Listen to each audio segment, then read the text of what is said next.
Hi, everyone. Thank you for attending Maladies and Medicines tonight. We're so glad that you're able to join us. My name's Lauren. I'm a communications major here as part of Dr. Rosalind Whitaker Heck's event management class. We've had the absolute pleasure of assisting with this event. So one thing you might notice, you can't see yourself on the screen or type in the chat. This is because we're using Zoom webinar instead of Zoom meetings. So don't worry, you're doing it right. If you click on the button labeled chat at the bottom of your screen, you're going to see a link, and that'll take you to a Q&A page, the Padlet thing that you should have received some information about in our email. And you're welcome to post any questions or comments that you may have along the way. You also have the option of putting your questions directly in the Q&A section here in Zoom. Again, you're going to see that at the bottom of your screen, just off to the right of that green button. It's labeled Q&A. Later this evening, we're going to be having a formal Q&A session that'll be further explained by my classmate, Nick. And now it's my pleasure to introduce Dr. Leslie Averill, Champlain's Chief Operating Officer and Interim Vice President of Academic Affairs. I hope you have a great evening, everyone. Welcome to our 8th annual local history event. Welcome students, faculty, staff, trustees, and members of our local community. We are so pleased to have you here to discuss a topic that is not only important to our history, but also incredibly relevant to our community today. Champlain College has hosted an annual local history event featuring our special collections since 2012. It's an event that demonstrates the importance we place in understanding and sharing the history of both Champlain and Burlington, and reflects our recognition that Champlain is an integral part of the fabric of our community. First established in 1975, our special collections include the Champlain College Archives, the Llewellyn Collection of Vermont History, which arrived here in 2010, and the Henderson Family Papers, the collection that inspired tonight's program. Events like these require the behind-the-scenes support of many individuals. Thank you to Emily Christ, Bethany Dietrich, Eric Adonis, Lyle King, Stephanie Kloss, Jessica Metera, Natasha Murray, Elizabeth Scott, Kaylee Sullivan, and Sandy Hewson. And a special thanks to students in Dr. Rosalind Whitaker Heck's events management class, who have assisted with many aspects of this event tonight. Thank you, Lauren Blake, Nicholas LaCoyle, Emma Lee, Alexis Miller, Diana Agati, and Claudia Roy.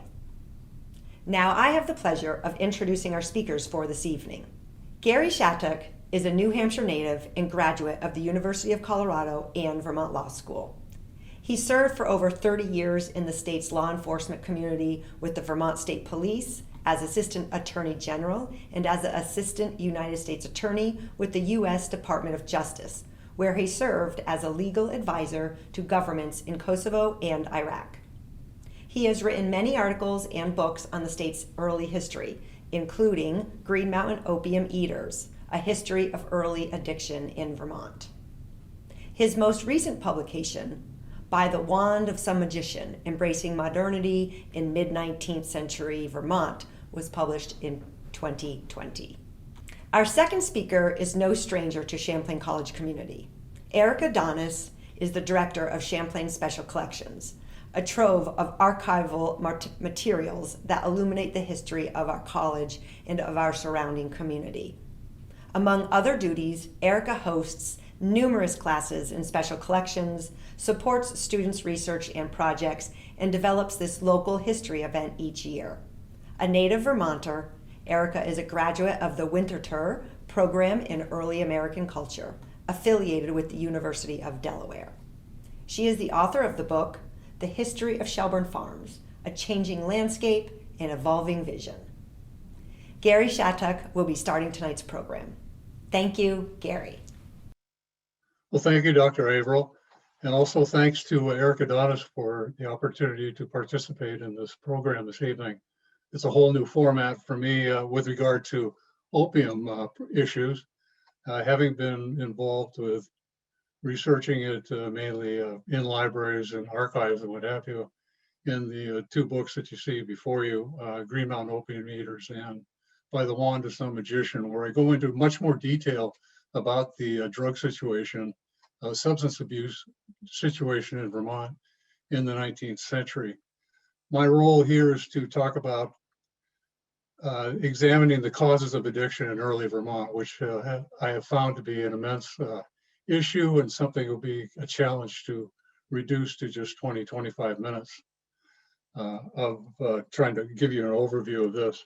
I think the easiest way to do this is to look at the works of a couple of people that were involved in the latter quarter of the 19th century.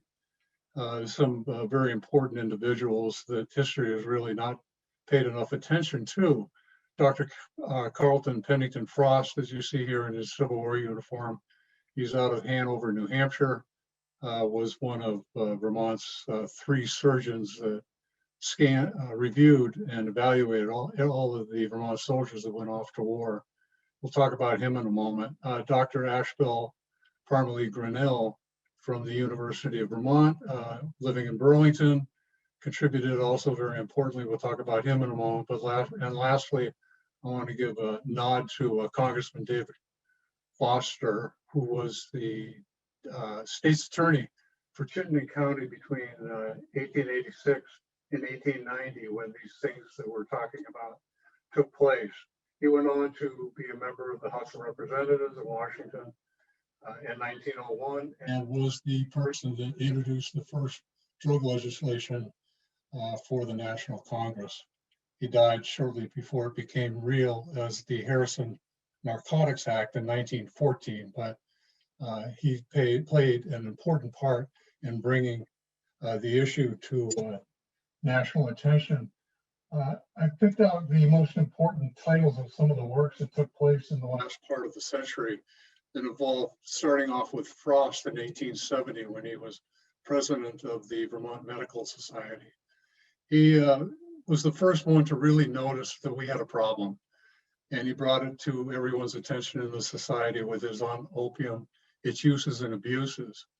Then we have a 20-year hiatus here where anyone did any real reporting on it. But then we're picking up in the progressive area here, progressive era in the 1890s, when Dr. Elliot Shipman out of Virginia wrote about the promiscuous use of opium in Vermont, followed by a Dr. Cummings in Derby writing about opium, its uses and abuses, and then the bombshell of all bombshells about drug usage in Vermont, Grinnell's report in 1901 of the use and abuse of drugs in Vermont. He also wrote that year, Stimulants in Forensic Medicine, a review of drug consumption in Vermont. There are a lot of reasons why Vermont has been so lax in creating and enforcing laws the rest of the other states have adopted. And I don't have the time to go into it, but the fact is in 1915, Vermont finally took the step to enact its first drug law as one of the last states to have done so. Grinnell's report in 1901 was devastating for the reputation of Vermont with regard to drugs, because it established that we had a significant problem that nobody had acknowledged up to this point. Frost had alerted everyone previously, as well as Shipman, and Grinnell was seeing things by the 1890s that really caused a big concern. And he did a review of sales made by state pharmacies, doctors, the manufacturers, and he came up with amazing numbers that showed that Vermonters, then it had a population of roughly 343,000. Vermonters were consuming 47 pounds of opium a month. They were also taking in 19 pounds of morphine, 3,300 grains of morphine pills. A grain happens to be a dose. And when you talk about morphine, because it's a distilled version of opium, it's much more powerful. So 1/8 of a grain of morphine would provide you with what they call the dose. They were consuming 32 pounds of chloral hydrate. We'll talk about that. 25 pounds of Dover's pills, 32 gallons of laudanum and paregoric, 27 ounces of cocaine, and then they just threw in a little bit of hemp. The bottom line is that through his analysis, Vermonters were consuming 3.3 million doses each and every month. 3.3 million doses a month, which is the equivalent of 1.5 grains for each man, woman, and child each day for a year. So these were staggering numbers. The pathways to addiction, as Grinnell identified, were through a very limited number of substances, primarily opium, which could be chewed, inhaled, and absorbed through various parts of the body. Opium first, we had it in the 1700s, certainly, and in the early 1800s, but it really caught the National Customs people's attention in 1840 when 24,000 pounds of it appeared on the docks of an Atlantic seaboard community. By 1867, just after the Civil War, the US was consuming 146,000 pounds. By the end of the century, 1898, it was up to 565,000. And then it just exploded between 1900 and 1909. It jumped from the 565,000 to 6.4 million pounds. We also had significant domestic production within the states of opium, and Vermont had people experimenting in that. I go into a lot more detail in this in some of the books, so I'm jumping over some of these things. It's interesting also to note in the 1870s, Vermont had such an excess of opium available to it, it was sending it out of state and sending it to Massachusetts, who lodged its own complaints about that. Morphine came into existence in the early 1800s as a derivative of opium, but it really didn't take off until the invention of the hypodermic needle in 1853. Chloral hydrate, which is a sedative, is inhaled.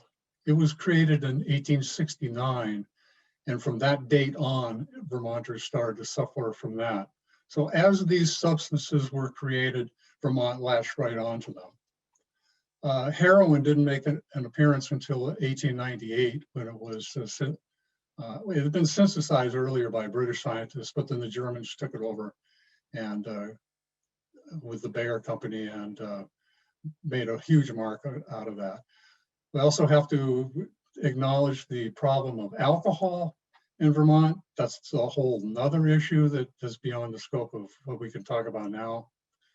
Prohibition went into effect in 1852, but it was very lax as far as the enforcement goes. And as I argue in my book on opium, the prohibition of alcohol provides another avenue for people to take on another substance to abuse, and that happens to be opium. Now, you have to remember that throughout this part of this time in Vermont history is very much a society of caveat emptor, buyer beware. We had laws, yes, the legislature passed them. Our enforcement mechanism was very much questionable.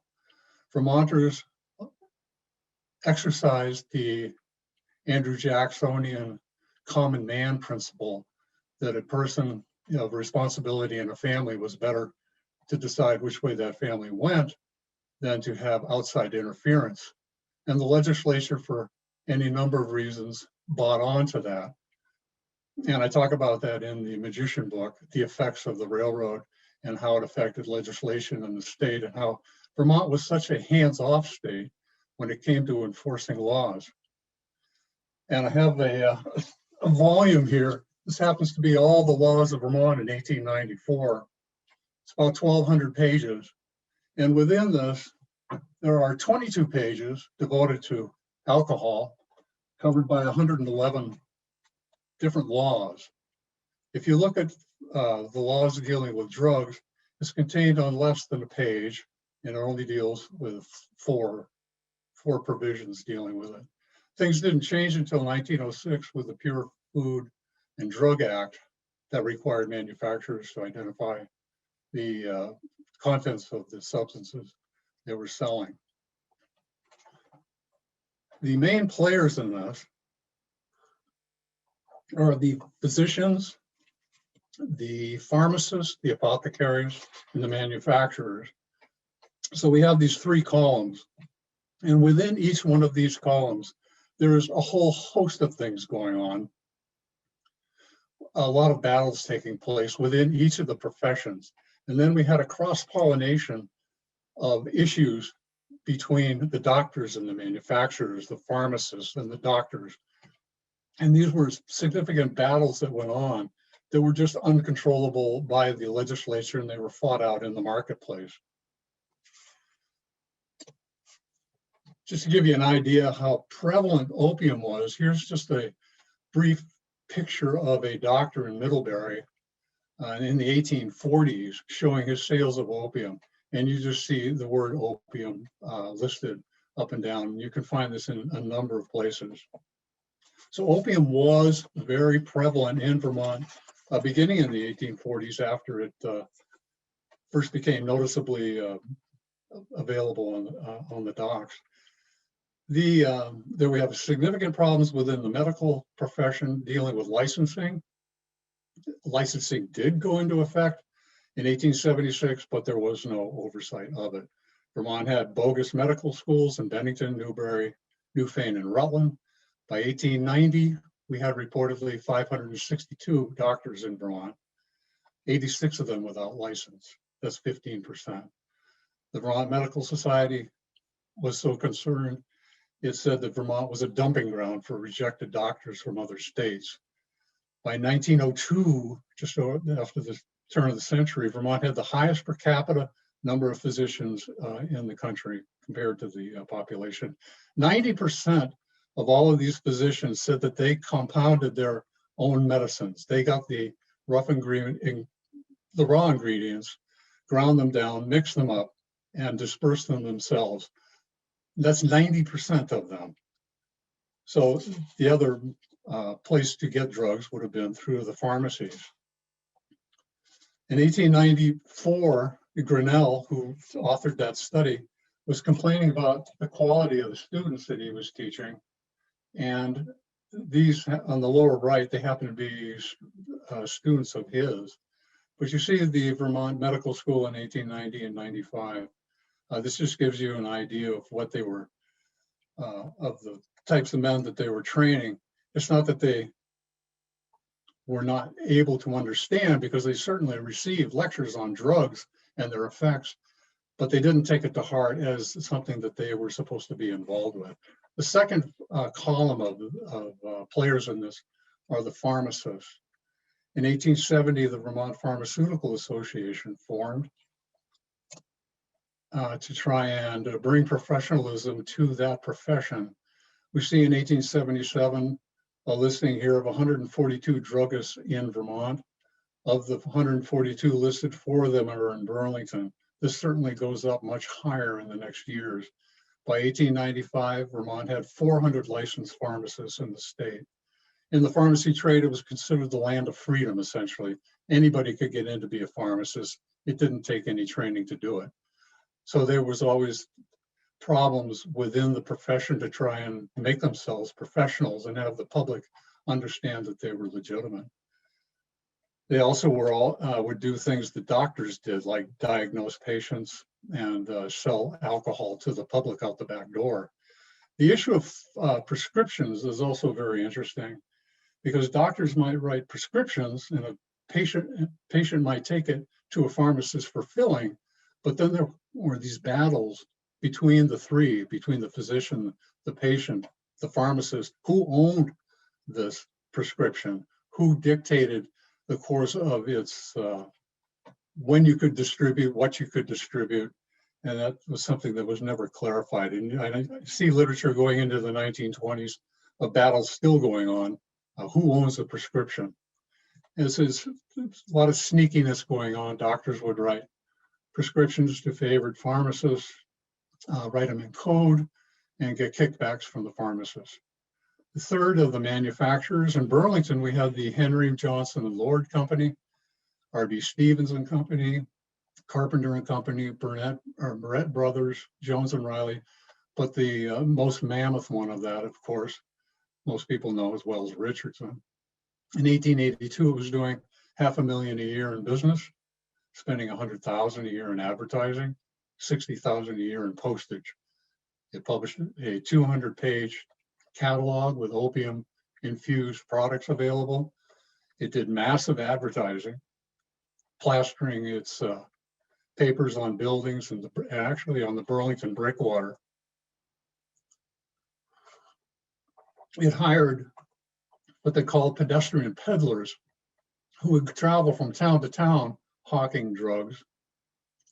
And interestingly, they would contact postmasters in the towns and try and find addresses for invalids so that they could go to their homes and push drugs on them. This is a karma. Oh, I'm sorry. I'll get to that one in a minute. The issue on with regard to the prescriptions that the pharmacists filled, this is an interesting pair of journals that were held by a Rutland pharmacist. The one on the left talks about things around the 1870s or so that pharmacists did, and they were compounding all kinds of products for paints, for dyes, for animals. They were providing things to treat cows and horses and people. And then when you look at the pharmacy prescription book from right after the Vermont passed its law with regard to regulating drugs, you see the notations in red, and these are all the sales that are made by opium to people that are consuming opium. I talk about the relationships between these people. The manufacturers certainly had the money, and they were in heavy contact with the pharmacists, and they would routinely take them over to meetings over in New York to avoid prohibition, and they used the steamships to do that. And this is a case of karma coming back to bite them. This did not happen on that occasion, but the pilot of the Champlain II, which was one of those boats that the pharmacists and manufacturers used, drove it up onto the rocks in Westport, New York, and destroyed a $150,000 ship. It was determined he was high on morphine at the time. Now, the abuse and addiction issue. Keep in mind, patent medicines have been in existence for 100 years before we get up to the time we're talking about in the 1870s. There was a lot of adulteration going on at the time, and this also goes on throughout the 1800s. It was, you'd find alcohol infused with opium, you would find any number of drugs, patent medicines infused with opium in order to give the kick to the customer. We had no way of analyzing the quality of drugs. When Washington, D.C. authorities inquired of Vermont, what is it that you do to study or to assure that people are not getting adulterated drugs? This is in 1891. Vermont wrote back, we do nothing. We don't have the money to do it. In 1870, we begin to see the problem accelerating with Frost's production of that paper I pointed out on opium.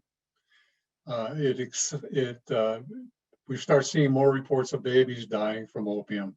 We see more suicides, accidental overdoses, suspected deaths of invalids and minorities and people that are disadvantaged in society who die under suspicious circumstances, which could certainly include the use of overdoses being fed to them.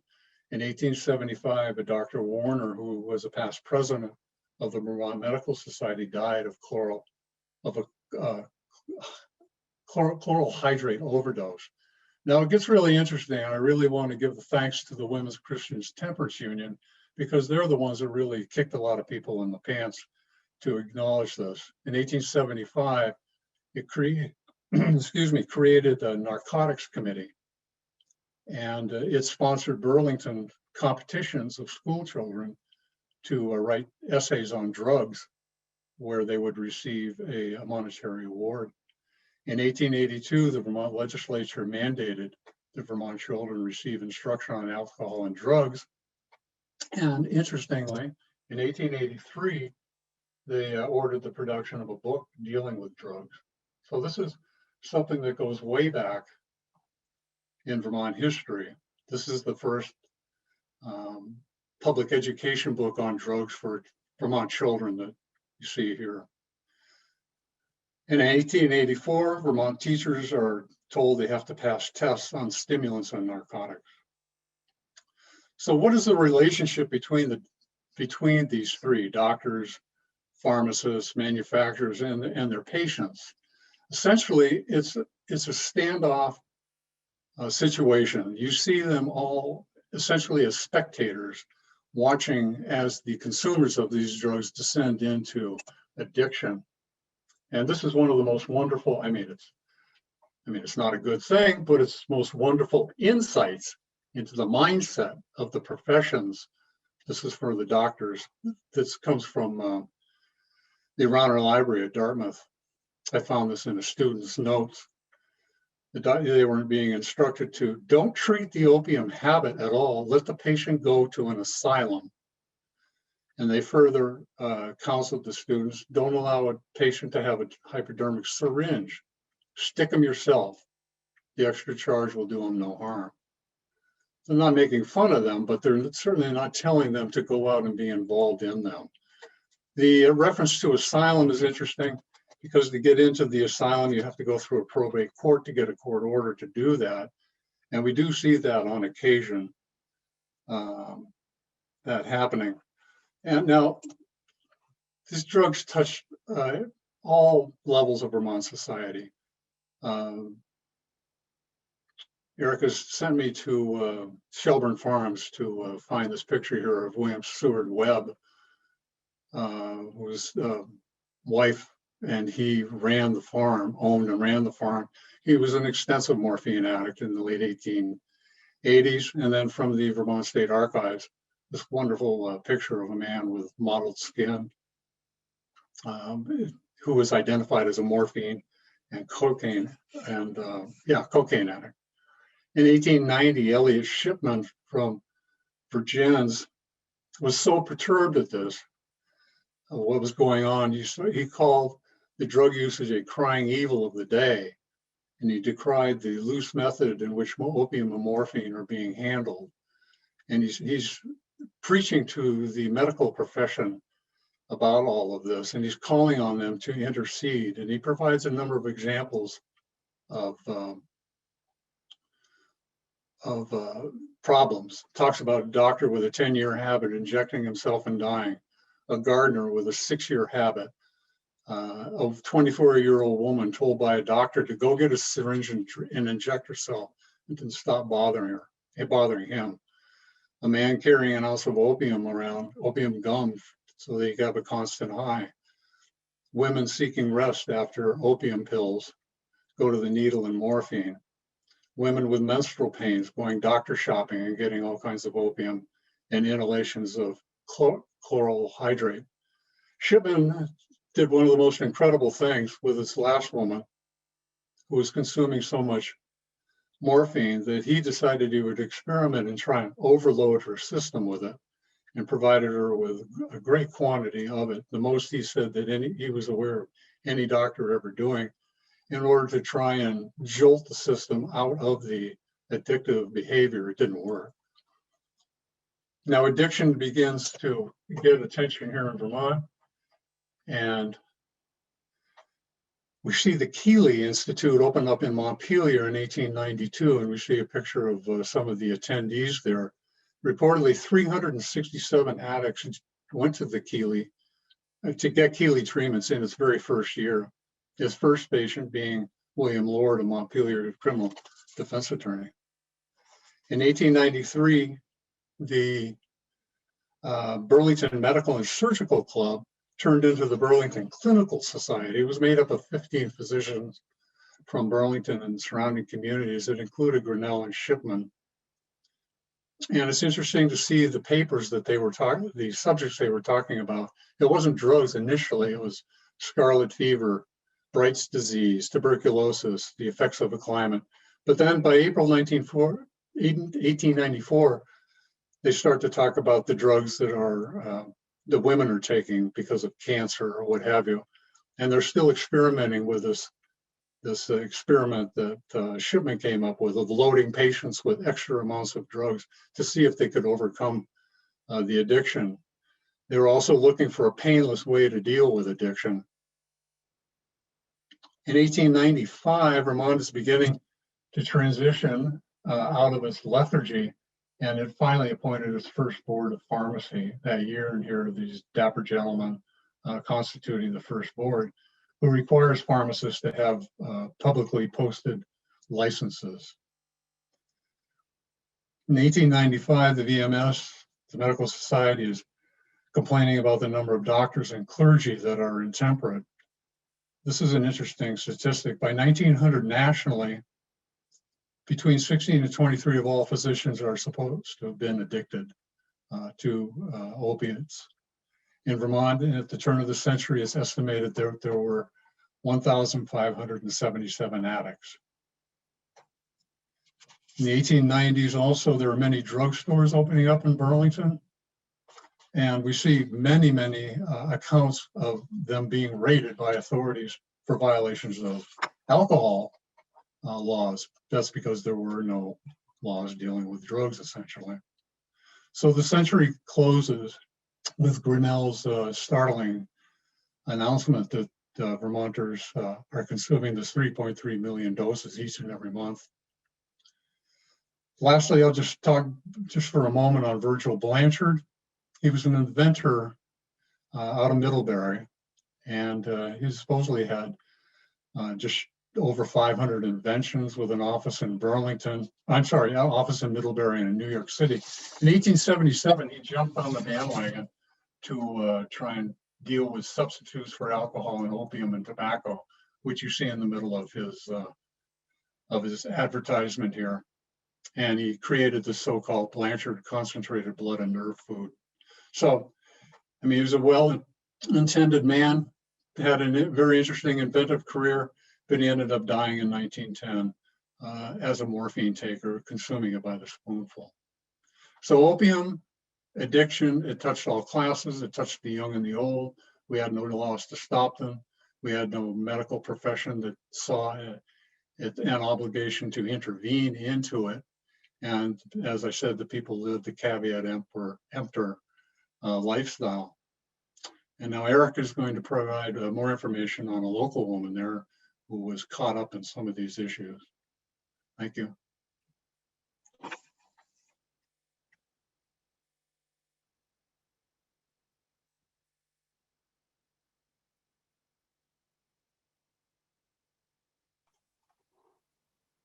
Thank you, Gary. Thank you for setting up my presentation so nicely by grounding us in the greater historical context. Before I launch into my talk, I wanted to provide you with a little background. In 2019, a neighbor of Champlain College, Kathleen Ryan, donated a collection of historic papers that she found in a building she purchased in Burlington's Hill section. Over the past year, I've had the amazing opportunity to study these papers, which we now call the Henderson family papers. So thank you so much, Kathleen, for your donation. I also wanted to note that unless otherwise noted, the illustrations I'm presenting tonight are all from the Henderson family papers or other collections items in the Champlain College Special Collections. I'd like to thank my student employee, Randy Carpenter, for her assistance in editing all these illustrations for us. So let me start my screen share here.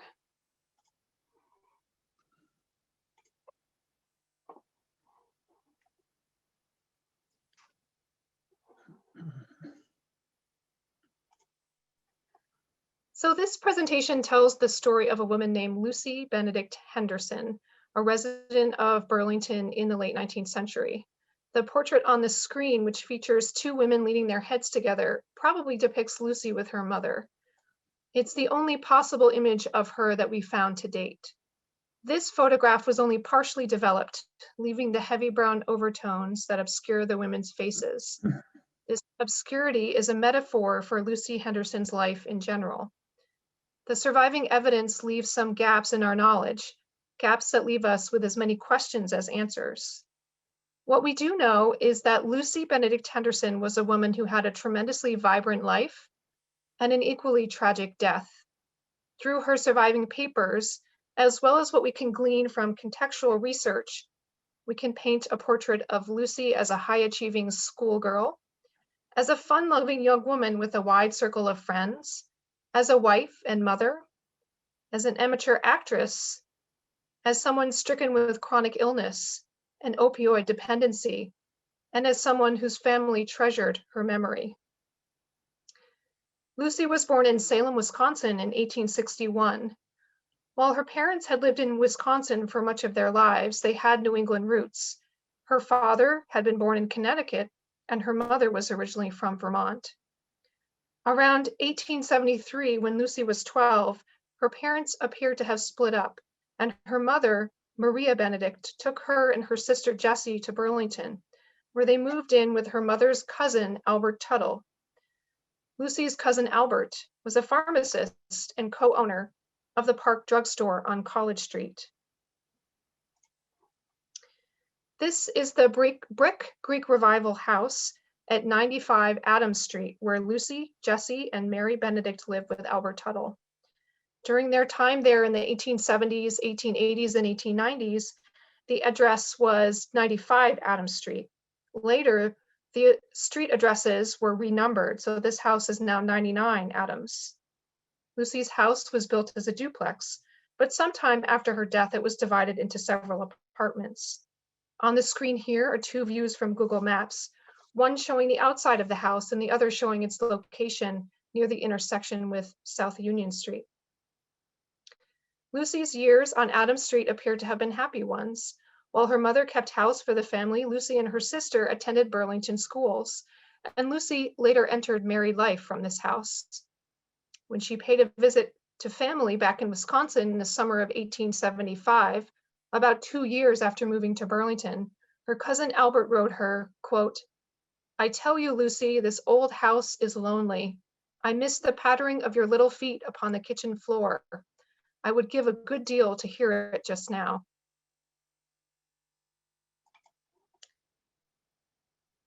Lucy attended Burlington Public Schools, starting with the Main Street Intermediate School, one of several neighborhood schools for children ages roughly 10 to 12. The Main Street Intermediate School was located at the corner of Main and South Union Streets, on the site of the future Memorial Auditorium. Lucy then attended grammar school, what we would now call middle school, and high school, in a building at the corner of College and South Willard Streets.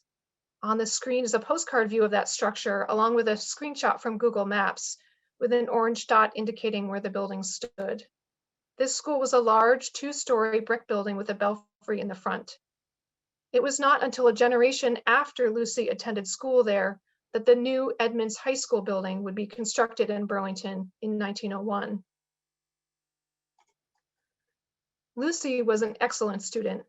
Her papers include her report cards, including this one from the fall term of 1876 when she was 15. She had a perfect attendance record that fall and mostly high marks for deportment. She did extremely well in reading, spelling, and Latin, a little less well in grammar and arithmetic. Lucy graduated from high school in 1880. Her graduation ceremony, which was held in the First Congregational Church on South Winooski Avenue, included multiple student performances and presentations. Lucy participated in a debate with her classmate Hiram Barber on the topic of, quote, pensions to literary men. On the screen is an excerpt from the Burlington Free Press listing the program of events, and Lucy's name is indicated with the orange arrow. Throughout her young adult years, Lucy Benedict had a vibrant social life. She and a close-knit group of friends met regularly at each other's homes, went to dances and church events together, and went sledding together. Lucy was full of fun, with a great sense of humor. I get a sense of her as the life of the party.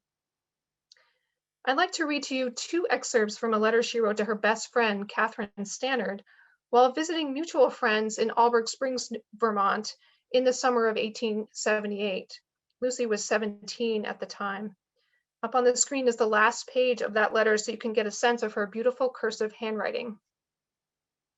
She wrote, "My dear Kitty, perhaps you think I am rushing business to write to you so soon, but Annie is playing a mournful tune on the piano Nell is listening, and I must write or talk to someone. No fear, Kitty, that I shall lose my heart as long as a tall, dark young man walks the face of the earth. But I've come pretty near it. There is a young fellow here whose parents keep the Alberg House. His name is Fred Peake. He has graduated in music. He called on us Saturday evening. Nell and I managed to buy a half a pound of chocolate, and there are just 4 left, so you see we've been busy. Tonight, when Annie came into the room, the chocolates were on the table, but we heard her coming, and I gave them a shove clear across the room and under the bed, and after she went out, had to crawl under the bed after them. In May 1882, Lucy Benedict married William Henderson in a ceremony in Burlington's Unitarian Church. On the screen is an account of their wedding printed in the Burlington Free Press. Lucy had known Will for several years, as he was employed as a pharmacy clerk in her cousin Albert's drugstore. Will was 4 years older than Lucy, having been born in Burlington in 1857 to Scottish and Irish immigrant parents. He also attended Burlington public schools, and like Lucy, he was an honor roll student. Will appears to have gone directly into the workforce after completing high school, which of course was pretty standard for the time. He worked his way up at the drugstore from pharmacy clerk to pharmacist, and he eventually bought the business and ran it himself. Like many drugstores at the time, the Park drugstore sold over-the-counter and prescription medication, and Lucy's husband and cousin would have been in charge of compounding their own medicines for prescription orders. In addition to drugs, the Park drugstore also sold candy and chocolates, perfumes, personal care items like hairbrushes and razors, and even surgical instruments for medical students at UVM. The Park drugstore was one of multiple pharmacies in downtown Burlington at the time, but perhaps the oldest, having been founded before the Civil War. It was located near the corner of Church and College Streets, across the street from City Hall Park, and adjoining the building that now houses Lunig's restaurant. On the right on the screen is an illustration of the exterior of the drugstore. It's a 4-story brick building with a ground floor storefront. The upper floors extend over a street-level alley on the side of the building. On the left on the screen is a photo I took recently of the existing bank building on the site of the former Park drugstore. Just to orient you a little bit more to the location of the drugstore, on the screen now is a postcard view of the intersection of College and Church Streets from the early 1900s. The orange arrow here is pointing out the Park drugstore building. The name of the drugstore is painted on the front, and above that is a painted advertisement for a patent medicine called pain celery compound, which was sold by the drugstore. For the first few years after their marriage, from 1882 to 1885, Lucy and Will lived with Lucy's family on Adams Street. Then, in 1886, they purchased their own home less than a block away at 239 South Union Street, shown here. This brick Greek Revival house, originally built in the mid-19th century, is now a lawyer's office and has a large modern addition in the back. I've included a screenshot from Google Maps again, so you can see how close the family houses were to each other. 18 months after their marriage, Lucy and Will had a son whom they named Albert Tuttle Henderson after Lucy's cousin Albert. They called their son Bertie for short. Shown here is a studio portrait of him as a boy. He's holding a black top hat and has a bit of a mischievous grin. Letters Bertie wrote to his mother at times when she was away from home in the early to mid 1890s, when he was between the ages of about 7 and 13, provide wonderful glimpses of his life growing up in Burlington. Bertie wrote about bicycling 7 miles away to Shelburne Farms with a young friend, playing with the family's pet cat, and building a box to store candy, and then filling that box with free candy at the family drugstore, one of the perks of having a family business. Here is what he wrote his mother in October 1896 in the postcard up on the screen. Sunday noon. Dear Mama, I have just come home from Sunday school and church and am waiting for Papa to come home. Pet, that's his new pet hamster, is getting so tame that I can put my finger in the cage and feed him corn. We have got his wheel fixed and he can run it some. He got out 3 times while we were fixing it. Once he got out in the sitting room, but we got him back. We're going to let him out this afternoon. Don't get lonesome and write to me soon. Goodbye, sweetheart. Lucy was involved in amateur acting in Burlington, putting her debate experience from high school and her flair for the dramatic to good use. She acted in at least 2 plays that we know of. In May 1891, she played Mademoiselle Suzanne de Roosevelt in a play called Scrap of Paper, a 3-act comic drama, which was performed at the Howard Opera House. Opened in 1879, the Opera House was located at the corner of Church and Bank Streets in a building that now houses the Echo Clothing Store, Pascolo Restaurant, and the Frog Hollow Gallery, among other businesses. Shown here is an 1890s sketch of the Opera House, which was a huge 4-story brick building. Its auditorium accommodated between 1,300 and 1,400 patrons. Also on the screen is an excerpt of the program for Scrap of Paper, listing Lucy Henderson's name among the actors. Later that year, in December 1891, Lucy was in another local play, a 2-act comedy called A Rice Pudding, which was performed at the Unitarian Church by members of the church's social club. She played a character named Mrs. Richards, a young wife and housekeeper. Lucy Benedict Henderson had a very full life, but she also suffered from chronic illness. For many years, perhaps starting when she was still in high school, she had severe headaches, during which she withdrew from her everyday life for periods of time as she struggled to get well. We catch glimpses of her struggles through mentions of her illness and convalescences in correspondence with family and friends, surviving prescriptions, and accounts in the gossip columns of Burlington's local newspapers, including this mention of her being indisposed in the Burlington Free Press from 1894. As time went on, what started out as headaches devolved into additional health problems. Lucy developed ulcers and other severe gastrointestinal issues, and she had chronic insomnia. Her papers include multiple doctors' prescriptions and prescription envelopes. On the screen here are 2 examples.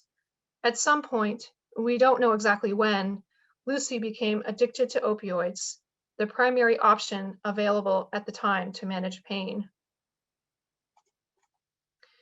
As Gary has mentioned, opioids were widely available in several forms in the 19th century, over the counter and by prescription, and Lucy, of course, had ready access to her husband and uncle's business, the Park Drug Store.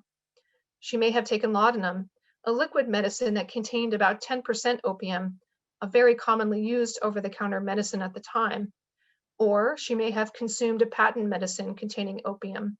Across the country, as Gary has mentioned, entrepreneurs concocted hundreds and hundreds of unregulated patent medicines, the majority of which were laced with either alcohol, opioids, or both. Multiple patent medicines were manufactured in Burlington for a local, national, and even international trade, including the 3 shown here. We know that the Henderson Family Drugstore sold at least pain celery compound, and probably more. Laudanum and patent medicines were a tremendously lucrative business.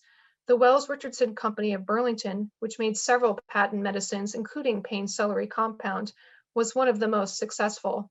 As Gary has mentioned, it was a multi-million-dollar company and employed as many as 400 people in Burlington at its height in the 1890s.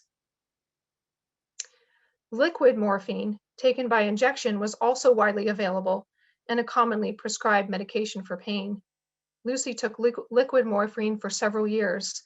Many of the ailments she developed, including gastrointestinal ulcers, and chronic insomnia, are common side effects of morphine addiction. Lucy was certainly not alone. As Gary has mentioned, opioid dependency was a huge problem in 19th century America, and it often afflicted members of the middle and upper classes, those who had enough disposable income to afford medical treatment and medication. Women were particularly vulnerable. While men could resort to drinking alcohol to self-medicate, Drinking was less socially acceptable for women, but the consumption of laudanum and patent medicines and the use of morphine was socially acceptable at the time.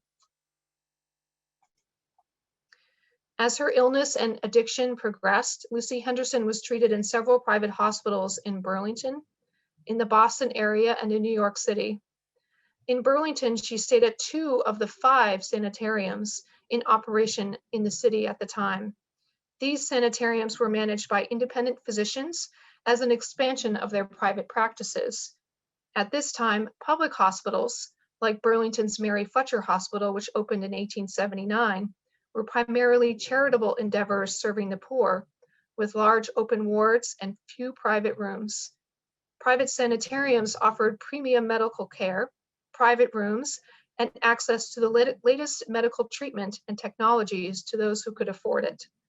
Several of Burlington's sanitariums treated morphine addiction, as well as other medical and psychiatric conditions. Lucy stayed at least once at the Willard Nervine at 89 North Prospect Street on the corner of North Prospect and Loomis.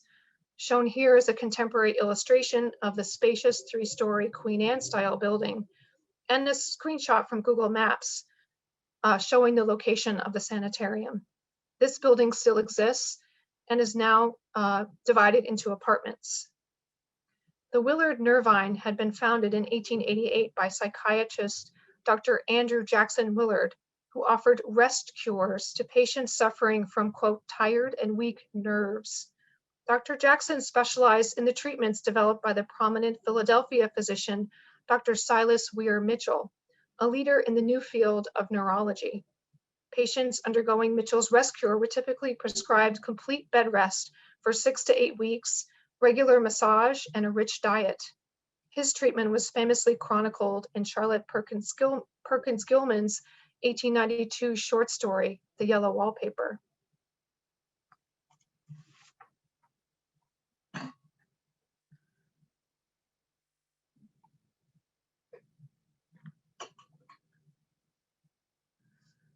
Lucy also stayed several times at another sanitarium in Burlington, the Amy Proctor Sanitarium at 83 Pine Street, between College and Bank Streets, which opened in 1894.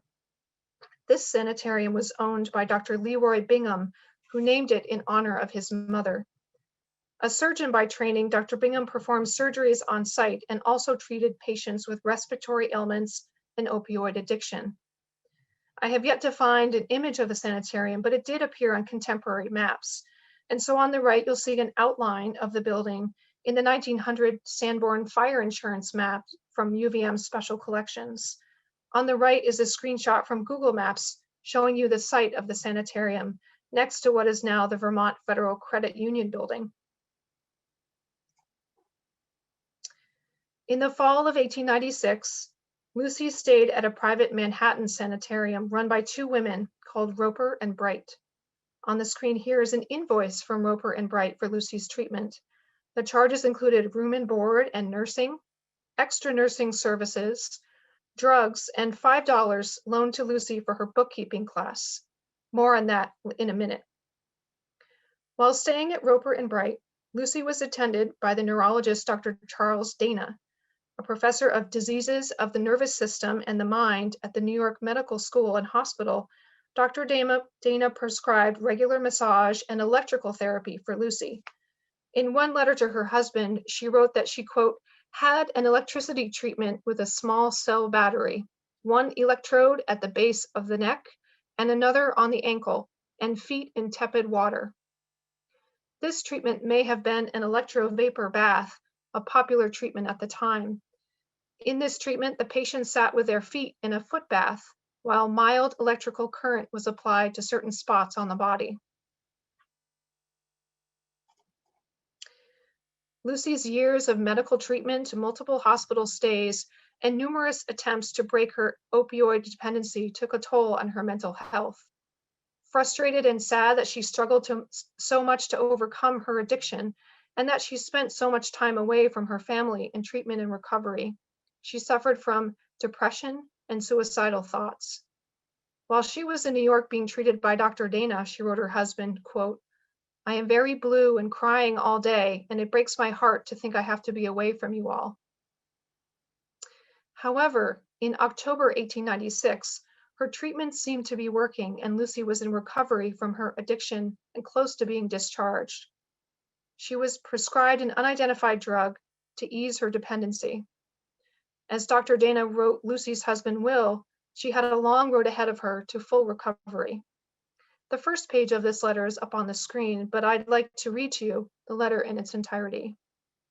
Quote, "My dear sir, I am very glad to inform you that Mrs. Henderson has now gone over 10 days without any morphine and has stood the withdrawal very well. She is in good spirits most of the time and seems to be gaining daily. The most serious part of the matter, however, now confronts you, and that is keeping her well. Your wife, as you know, is a woman who has an extremely active mind, and one which the ordinary duties of a domestic life are not sufficient to occupy. It is absolutely necessary that you find for her some occupation when she gets home. The field, of course, is not a very large one, especially where you live. She has suggested, however, that she could be of some service to you and employ her own activities satisfactorily if she did some bookkeeping. Acting on this suggestion, I have sent her to a business college, and she is already taking lessons in the art. I hope that this scheme is a feasible one. If not, you have got to set your wits to work and devise some other. I have told her that she must have a chain attached to her for the next year. That, in other words, she must practically be under surveillance all the time. The simplest way to do this, perhaps, would be to have her report once a week to her physician at home and let him give her an antidotal injection, which I will let her take home with her. I think she will be able to go home in a couple of weeks. I am now trying to get her to sleep without drugs and strengthen her general system a little. I cannot help adding that your wife has been a most willing patient and has assisted me in every way in my attempts to help her out of her trouble. I most sincerely hope that our good results will continue. Very truly yours, Charles L. Dana."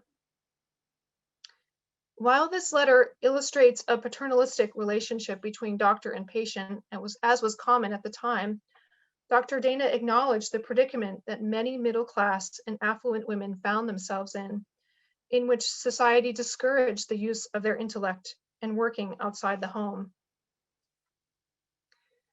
Lucy returned home as expected in mid-November 1896.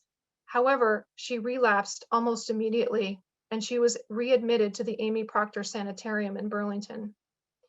Sadly, her acute depression returned, and she died by suicide at the sanitarium on December 9th, 1896. She was 35 years old.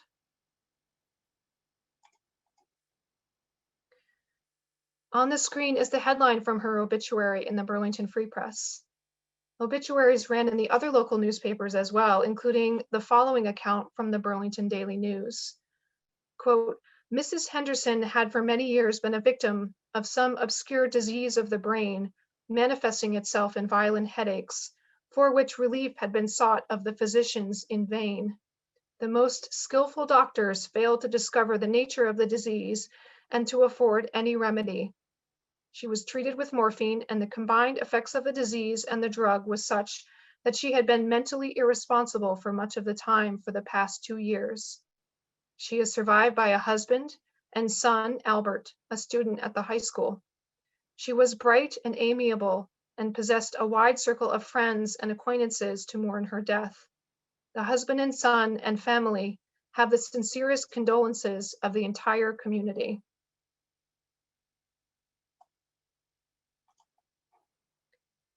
Lucy Benedict Henderson had a short life, a life that was both vibrant and tragic. In many ways, hers is the story of an ordinary middle-class woman of 19th century Burlington. Through her surviving papers, we catch glimpses of her as a young student, a fun-loving friend, a loving daughter, wife, and mother, and as someone afflicted with chronic illness and opioid addiction. Her family's choice to preserve her papers speaks volumes about how much they treasured her memory. Her story endures through those papers, and I have been honored to share it with you this evening.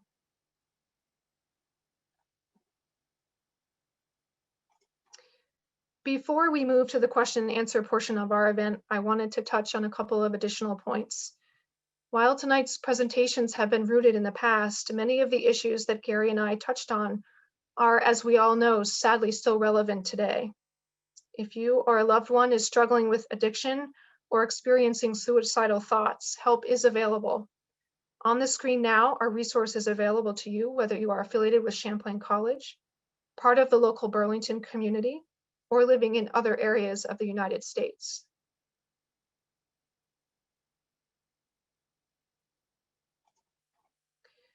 We still have much to learn from Lucy's papers. If you found her story compelling, please join us for a volunteer transcription project, which will launch in 2 weeks.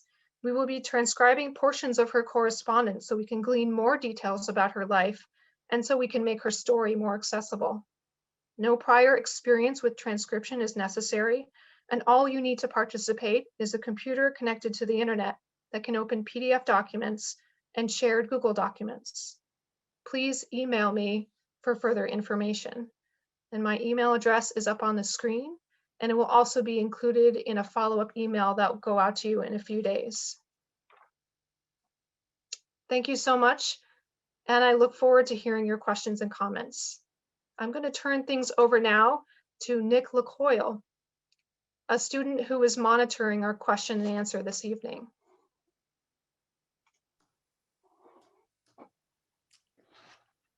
Hello, everyone. My name is Nicholas LaCoyle. I am a third-year junior here at Champlain College, and I am also part of the event management class assisting with tonight's event.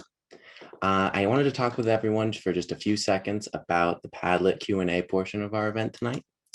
Padlet is an interactive online pinboard for users to collaborate, post questions, and engage and respond to one another. To get started, click on the link posted in chat to open up our Padlet wall. From the link, a screen very similar to what you're seeing here will appear.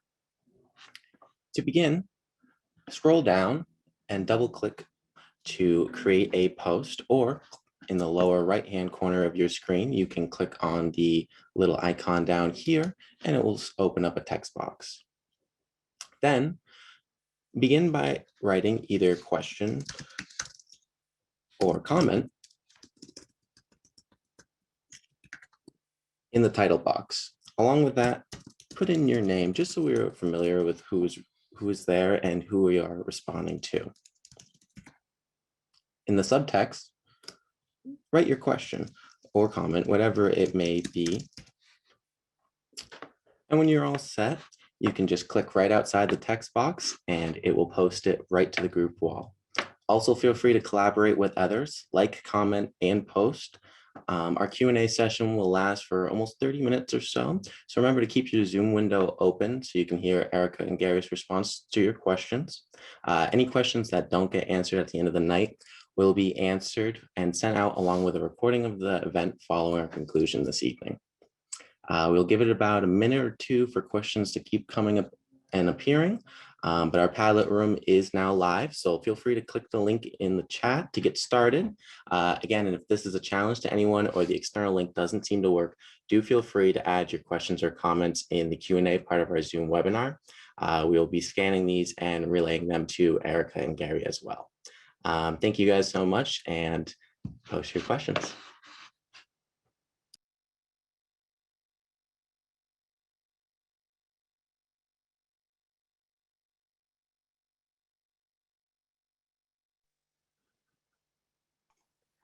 So Nick, do you have a question you want to start with? I do. I was waiting for him to filter in real quick. So one of the first questions we have, and Erica, I believe one of these is for you.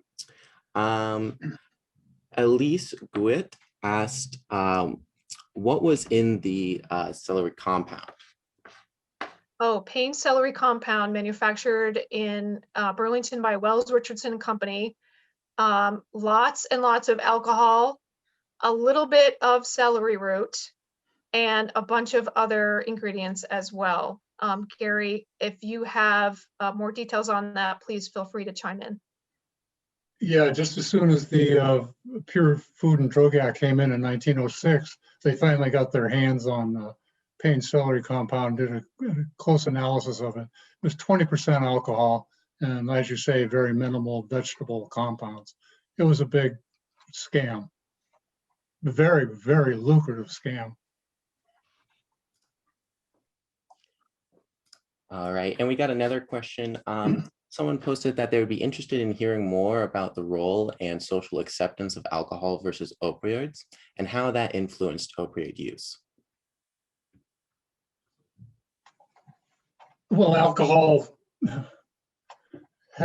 was very much a part of Vermont society from the time of the Revolution on until Prohibition went in 1852. Opium was used, but very minimally, and it was pretty much left up to the individual. If you were quiet about it, nobody was going to bother you about it. But the alcohol, the distilled alcohol, became such a concern. That's what drew Vermont attention and came to the prohibition of that. What's interesting is that the Vermont Temperance Union, created in 1826, did not address opium at all, just looked strictly at alcohol. And we don't see organized people going against opium until we see the Women's Christian Temperance Union in 1875.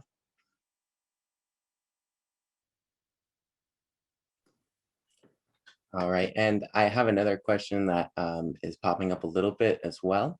Someone asked, what was the typical, or excuse me, was it typical of the time that Lucy's obituary acknowledged that she died by suicide? That seems pretty rare now.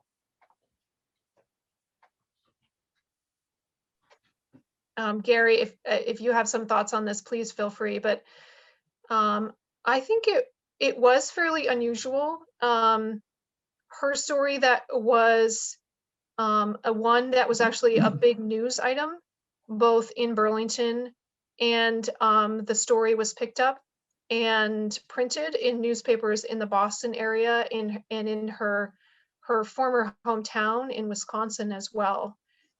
So it was certainly of local interest. And I suspect with the family's permission that they included so much detail about her health issues. Suicide was referred to repeatedly throughout the 1800s. In the early 1800s, when somebody died of a drug overdose, they were essentially made fun of, and you can find any number of entries. Go to newspapers.com or some of the other newspaper services and put in opium and suicide, and you'll come up with any number of them throughout the 18th century. But probably not to the detail that Erica's talking about because of Lucy's situation.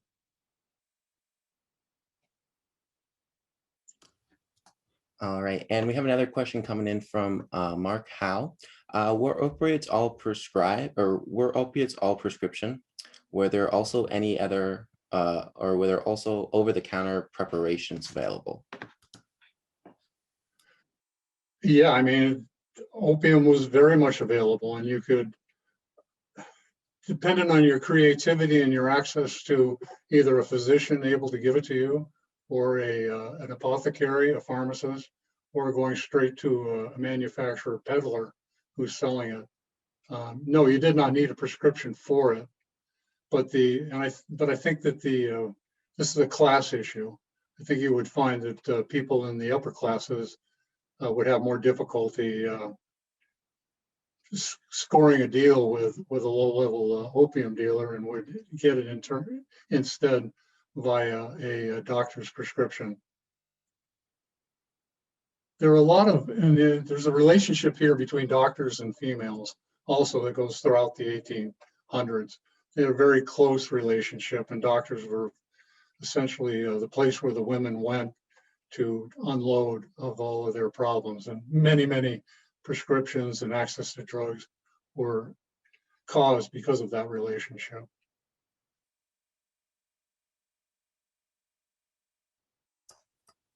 All right, and along with that, someone asked as well, how were upper class addicts treated versus middle class versus lower class? Erica, you want to talk about Dr. Webb? Sure. So I think addiction, as Gary mentioned in his presentation, afflicted people from all walks of life. And certainly people in the upper classes were afflicted perhaps even more so than people in the lower classes because they had the disposable income to access opiates in a way that poorer people may not have.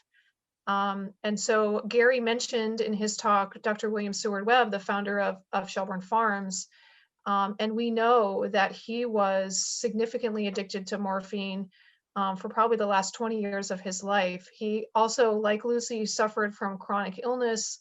In his case, it may have started out as back issues, and he was given, or he took morphine as a pain reliever and quickly got hooked.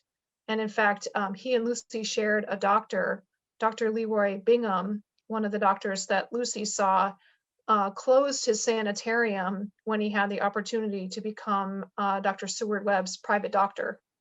So he then went on, spent the rest of his career, the last 15 years of his career, traveling with Seward Webb to the Webb's various family homes and also on vacations to treat him and basically feed his morphine addiction. And Erica, along with that, how many sanitariums were there in Vermont? Oh, good question. So there are 5 that I've identified in Burlington, and there were a smattering in other parts of Vermont, from what I can tell from listings of medical facilities from the time the time period we're talking about is the 1880s through about the 1920s. There were a couple of sanitariums that were holdovers in the Burlington area through the 1940s. So we're at this time period where the concept of a hospital for someone who is in the middle class or affluent is a new thing. So we have this kind of transitional period where there are a lot of these private medical facilities that offer the same services that we would now look for in our regular community hospital.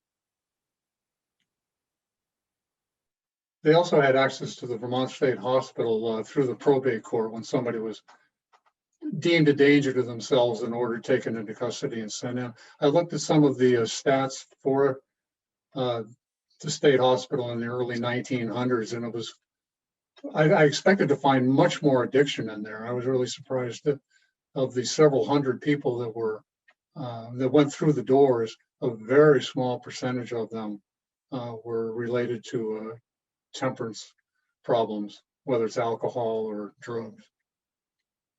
So I think that your sanitarium issue in the communities might have been the only other realistic access to the everyday person.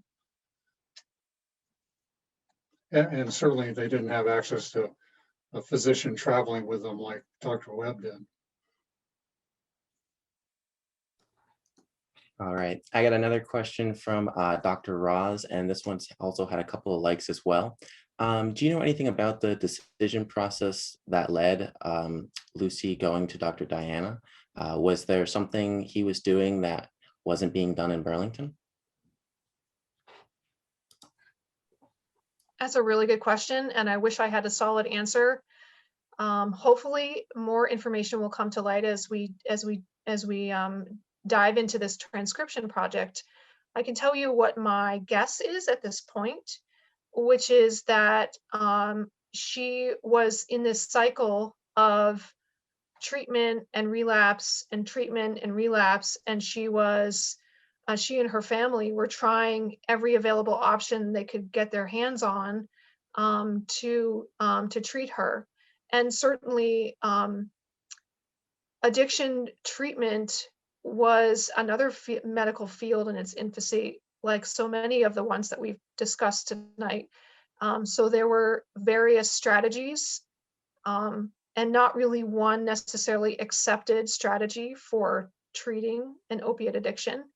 And so Lucy may have heard of Dr. Dana, both because he was a prominent physician affiliated with a prominent New York hospital, but also because he was a Vermont native, there may also have been a personal connection as well. Hopefully more information will come to light on that.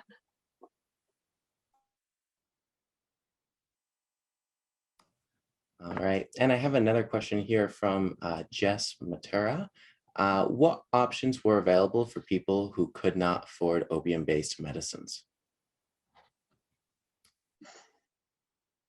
Alcohol, maybe?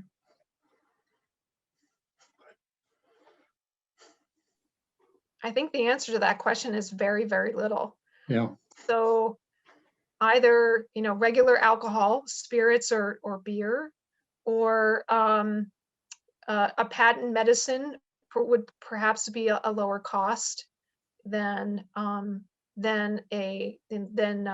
treating the pain with morphine.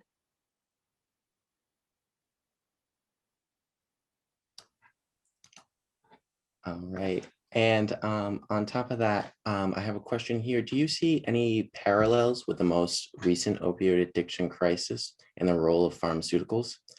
For example, OxyContin from Purdue Pharmaceuticals.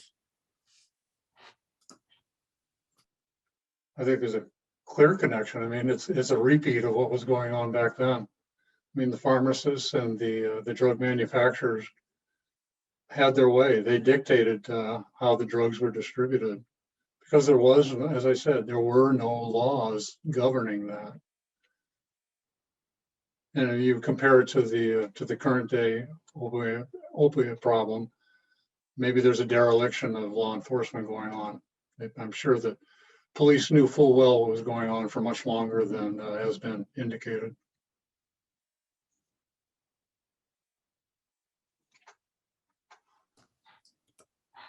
Alrighty, and I have another question here. It was in response to a question posted in our Q&A chat box. Gary, I believe you answered it, but someone asked whether a paragraphic or paregoric mentioned was the same as the paregoric she and myself were given as a kid in the 60s. This is in regards to the question asked, I believe it was asked by Mark. I don't know what the compounding of either the ones sold in the 50s and 60s, which is what the question I answered, versus what was sold in the 1800s. My suspicion is that the ones that were sold today were much purer. They're probably not quite as adulterated as that back then.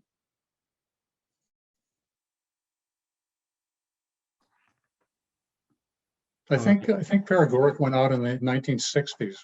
Do opiates today have the same ingredients as they did in the early 1900s? Well, they're certainly much more refined today than they were back then. Yeah. No, they're probably not the exact same, but they're probably not too far off. Remember, heroin was introduced in 1898, and that took right off then.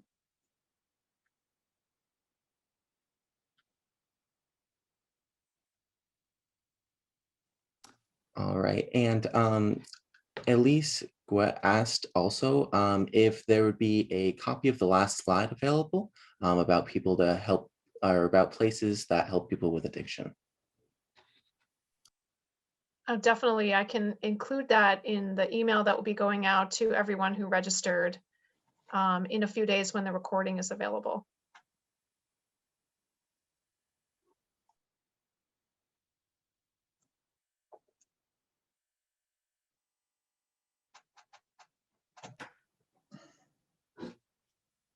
All right.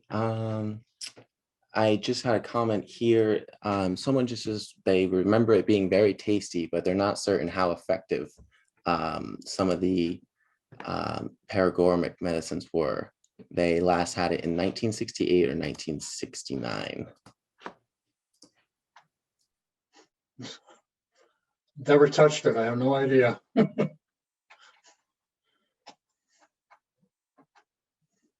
We also have another question here. Title of VT Tuttle's Publishing.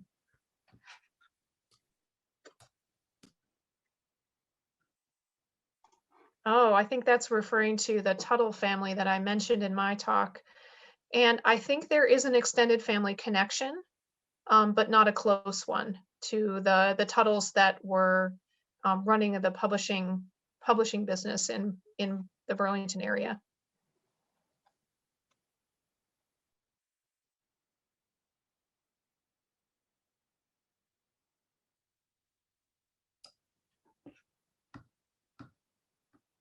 All righty. I think that just about concludes our Q&A portion of our event tonight. I wanted to thank everybody for coming out and participating.